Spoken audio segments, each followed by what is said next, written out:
The Old Curiosity Shop by Charles Dickens.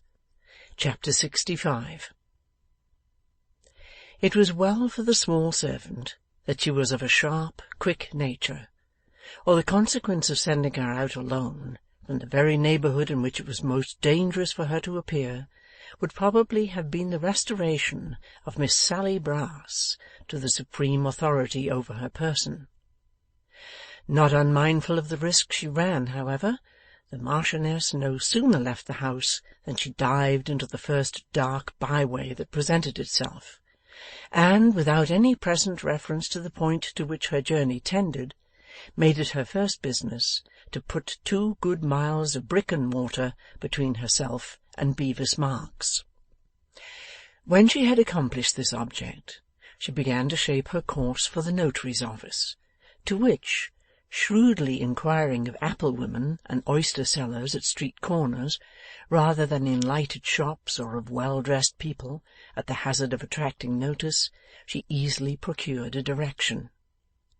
As carrier pigeons, on being first let loose in a strange place, beat the air at random for a short time before darting off towards the spot for which they are designed, so did the Marchioness flutter round and round, until she believed herself in safety, and then bear swiftly down upon the port for which she was bound. She had no bonnet, nothing on her head but a great cap, which, in some old time, had been worn by Sally Brass, whose taste in head-dresses was, as we have seen, peculiar, and her speed was rather retarded than assisted by her shoes, which, being extremely large and slipshod, flew off every now and then, and were difficult to find again among the crowd of passengers. Indeed, the poor little creature experienced so much trouble and delay from having to grope for these articles of dress in mud and kennel, and suffered in these researches so much jostling, pushing, squeezing, and bandying from hand to hand, that by the time she reached the street in which the notary lived, she was fairly worn out and exhausted, and could not refrain from tears. But to have got there at last was a great comfort, especially as there were lights still burning in the office window, and therefore some hope that she was not too late. So the Marchioness dried her eyes with the backs of her hands, and, stealing softly up the steps, peeped in through the glass door. Mr Chuckster was standing behind the lid of his desk, making such preparations towards finishing off for the night as pulling down his wristbands and pulling up his shirt-collar, settling his neck more gracefully in his stock, and secretly arranging his whiskers by the aid of a little triangular bit of looking-glass. Before the ashes of the fire stood 2 gentlemen, one of whom she rightly judged to be the notary, and the other, who was buttoning his great-coat and was evidently about to depart immediately, Mr Abel Garland.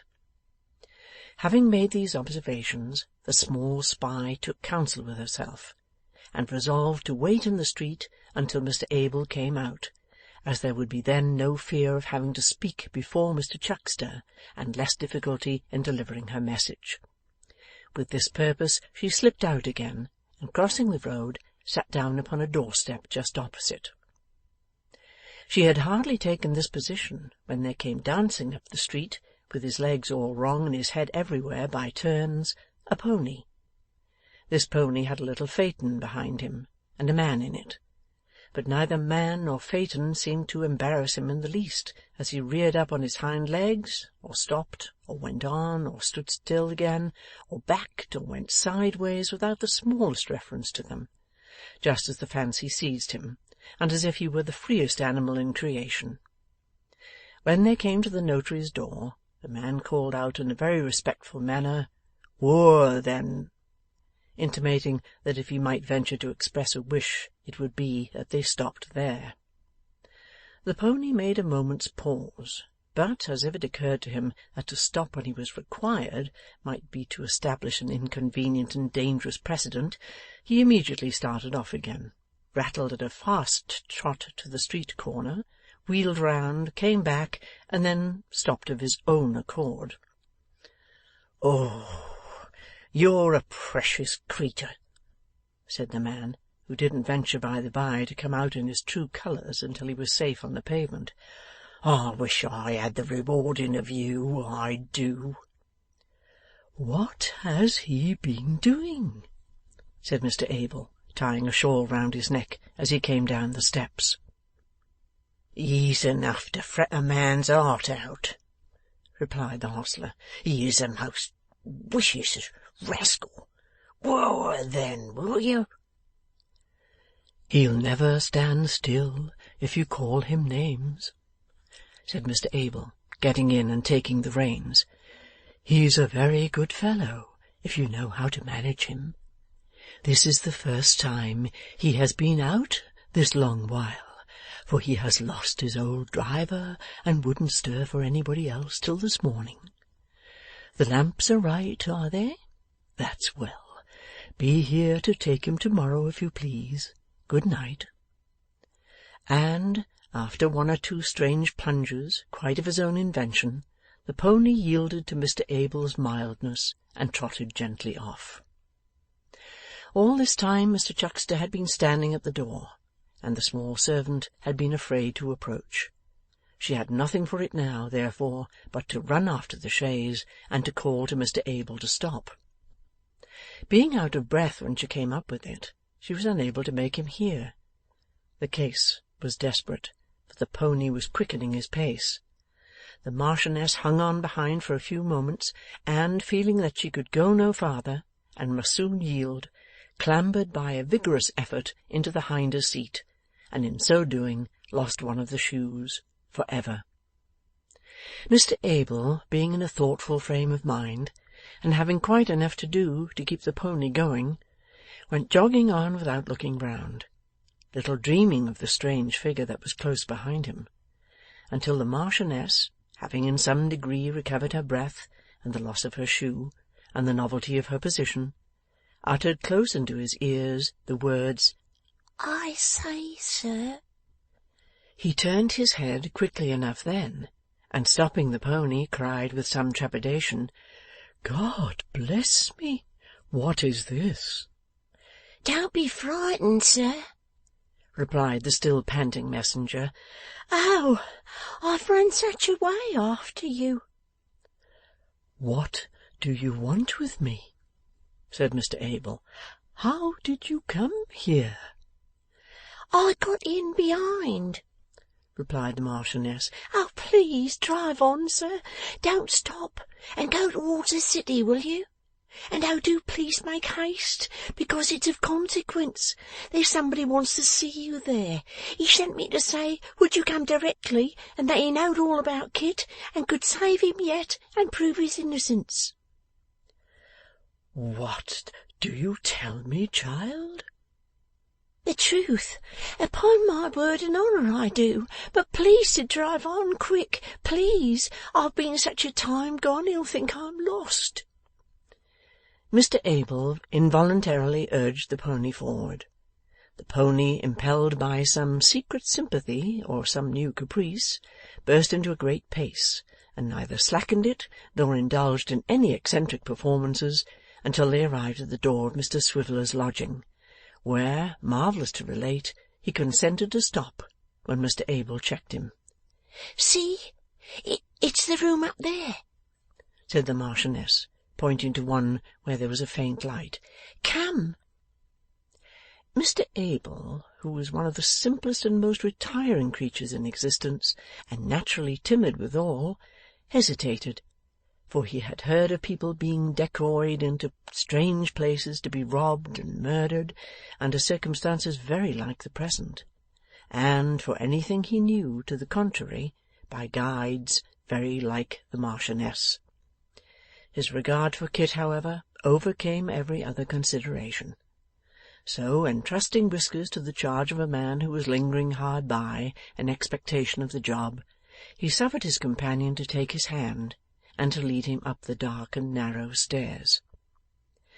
He was not a little surprised to find himself conducted into a dimly lighted sick chamber, where a man was sleeping tranquilly in bed. "An't it nice to see him lying there so quiet?" said his guide in an earnest whisper. "Oh, you'd say it was, if you had only seen him 2 or 3 days ago." Mr Abel made no answer, and to say the truth, kept a long way from the bed, and very near the door. His guide, who appeared to understand his reluctance, trimmed the candle, and taking it in her hand, approached the bed. As she did so, the sleeper started up, and he recognized in the wasted face the features of Richard Swiveller. "Why, how is this?" said Mr Abel kindly, as he hurried towards him. "You have been ill." "Very," replied Dick. "Nearly dead. You might have chanced to hear of your Richard on his bier, but for the friend I sent to fetch you. And have a shake of the hand, Marchioness, if you please. Sit down, sir." Mr Abel seemed rather astonished to hear of the quality of his guide, and took a chair by the bedside. "I have sent for you, sir," said Dick. "But she told you on what account?" "She did. I am quite bewildered by all this. I really don't know what to say or think," replied Mr Abel. "You'll say that presently," retorted Dick. "Marchioness, take a seat on the bed, will you? Now tell this gentleman all that you told me, and be particular. Don't you speak another word, sir." The story was repeated. It was, in effect, exactly the same as before, without any deviation or omission. Richard Swiveller kept his eyes fixed on his visitor during its narration, and directly it was concluded, took the word again. "You have heard it all, and you'll not forget it. I'm too giddy and too queer to suggest anything, but you and your friends will know what to do. After this long delay, every minute is an age. If ever you went home fast in your life, go home fast tonight. Don't stop to say one word to me, but go. She will be found here whenever she's wanted, and as to me, you're pretty sure to find me at home for a week or two. There are more reasons than one for that. Marchioness, a light. If you lose another minute in looking at me, sir, I'll never forgive you." Mr Abel needed no more remonstrance or persuasion. He was gone in an instant, and the Marchioness, returning from lighting him downstairs, reported that the pony, without any preliminary objection whatever, had dashed away at full gallop. "That's right," said Dick, "and hearty of him, and I honour him from this time. But get some supper and a mug of beer, for I am sure you must be tired. Do have a mug of beer. It will do me as much good to see you take it as if I might drink it myself." Nothing but this assurance could have prevailed upon the small nurse to indulge in such a luxury. Having eaten and drunk to Mr Swiveller's extreme contentment, given him his drink, and put everything in neat order, she wrapped herself in an old coverlet and lay down upon the rug before the fire. Mr Swiveller was by that time murmuring in his sleep, "Strew then, oh strew, a bed of rushes. Here will we stay till morning blushes. Good night, Marchioness." End of chapter 65.